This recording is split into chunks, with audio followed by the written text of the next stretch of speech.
Trump began gaining on Hillary Clinton. It reminds voters that they've never been really comfortable with Hillary Clinton. They never really trusted her, and he's counting on that sentiment to help get him over the bump in these last hours. For more now, we're going to go to Kimberly Halkett, who I believe is on the campaign trail with Hillary Clinton.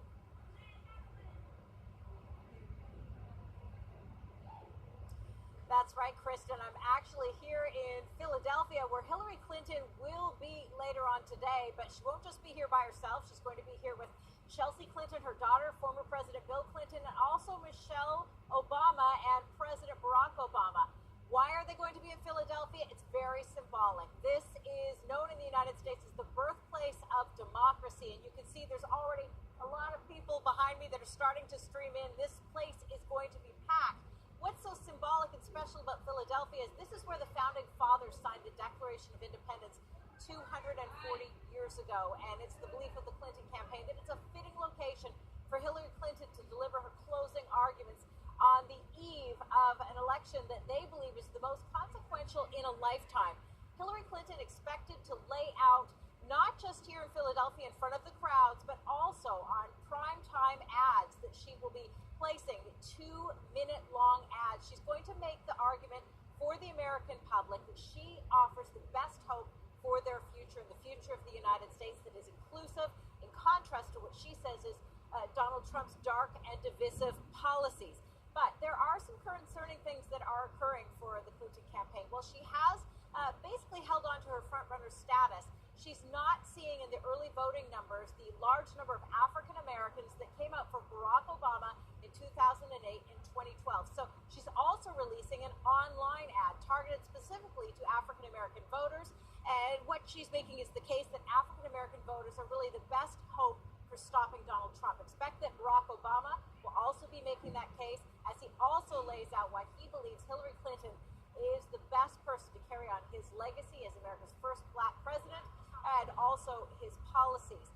One place Hillary Clinton won't be, though, is Arizona.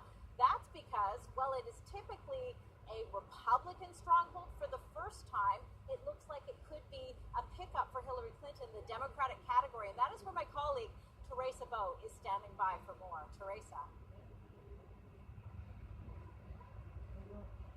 Thank you, Kimberly. And we're here right at the Mexico-U.S. border. And Donald Trump has made it very clear that if he wins this election, he's going to build, as he said, a long, beautiful, and powerful wall that Mexico is going to pay for it. But as you can see right behind me, there's already a fence here in place between the U.S. and Mexican border. This wall covers roughly around 1/3 of the over 3,000-kilometer wall.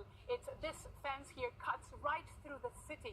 It's very common, for example, to see families coming here and talking to people on the other side, to their relatives on the other side. Many of them cannot leave the country because they're afraid of not being allowed back here. Donald Trump has had a very rough anti-immigration rhetoric. He has said that if he wins the presidency, he's going to deport millions of people, and that has generated lots of fear and lots of anxiety, but also lots of rage. We're seeing that the Latino population here in Arizona has been mobilizing like never before. In the past, they traditionally have had a very low turnout, but that changed back in 2010 when this state passed one of the harshest anti-immigration laws, and that has mobilized people, like as I just said, like never before. We have seen them on the streets, knocking on people's door and asking the population not to vote for Donald Trump. They're also hoping to bring down a sheriff that they claim has persecuted them and discriminated them. So that's what we're seeing here. And the big question is whether this will be enough for Hillary Clinton to win this state.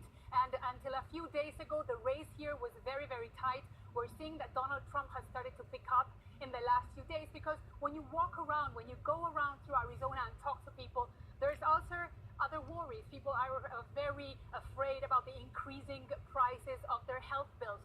They're also worried about the economy, border security. There's also lots of disenchantment with the political class, and that obviously benefits Donald Trump. And the other thing that's very, very important here is that there is a very large and very politically active population of white, conservative, elderly people that live here, and they could help Donald Trump to win here in Arizona.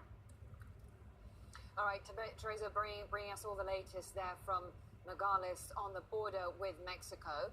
And so both candidates for US president have been focusing their campaigns on the all-important swing states. But what are they and why do they matter?